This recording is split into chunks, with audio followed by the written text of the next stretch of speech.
Hey everybody, I am getting ready for the Cityscape Plein Air workshop that I'm teaching this Thursday.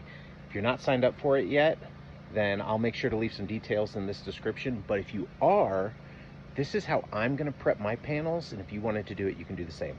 So you can do this with acrylic. I'm gonna use oils, but I'm gonna mix a combination of burnt sienna and cadmium orange. Got some linen mounted onto panel.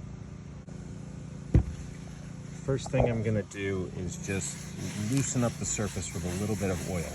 I'm not concerned about putting too much oil on these surfaces. I'm gonna wipe most of this away when it's all said and done.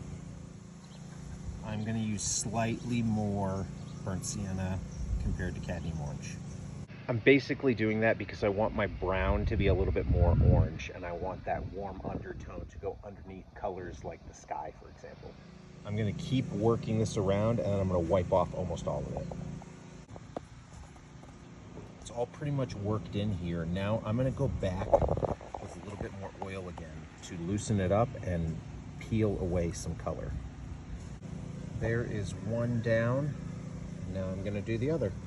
There we have it. I could put a little bit more on this one, but I actually kind of like that it's a little bit lighter, it's a little less chromatic, so I'm gonna keep it. I'm gonna let these dry, and we will be ready to go.